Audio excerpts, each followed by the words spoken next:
Welcome to the Employco HR Chat. I'm Rob Wilson. With me is Jason Eisenhut. Hi, everyone. Thanks for joining us this week for our HR Chat.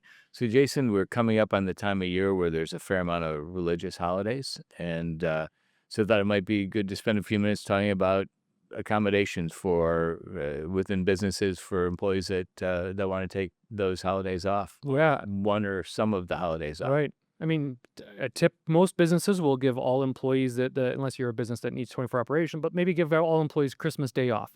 But what if one of your employees comes to you and say, I'd like this religious holiday off or this one? And there's lots of different religions that celebrate holidays within November, December, the last couple months of the year.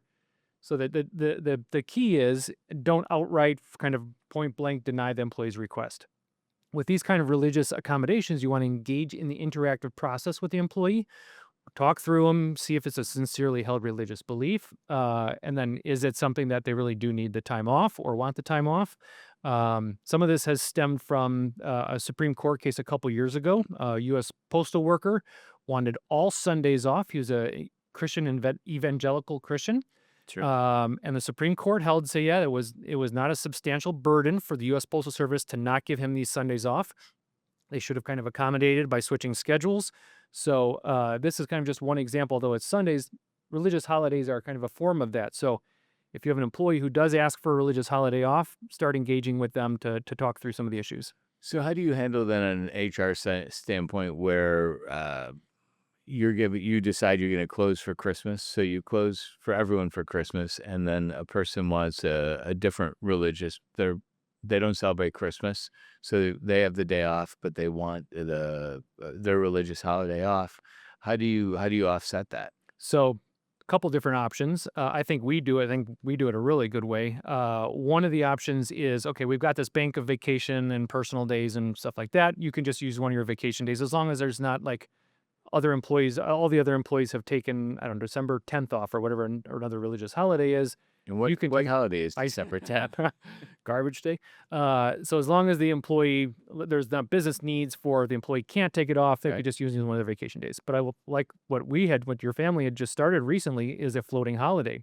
So if a floating holiday, personal, another kind of an extra day off, if it falls on one of the kind of other religious holidays or federal holidays, you as the employee have the option to take that when you want. And it's kind of an extra day in your bank.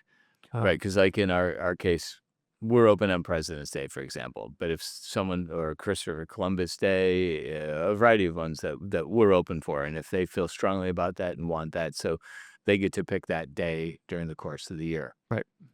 And some people press it and be like, "Oh, I want to take this," and like that's not a holiday. Right. Right.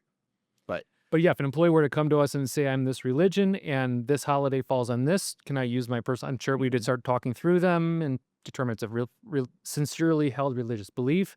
But either way, I think we'd be pretty flexible. well, If it I was, was, yeah, I think as a family business, multi-generational, we're pretty lenient on days off and that. I was just thinking about a random company that,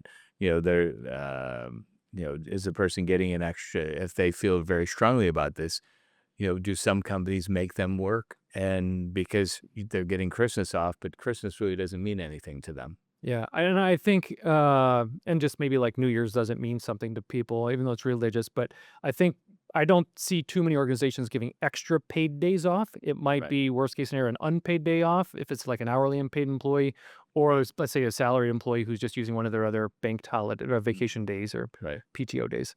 So best practice is an unpaid day or a vacation day, but most companies aren't going to give you just a free An vacation. extra day off, Right. extra paid day off. Right. Yep. So good, great to know. Yeah. So if you have any questions, feel free to reach out to Jason at hr@employco.com. That goes right to Jason.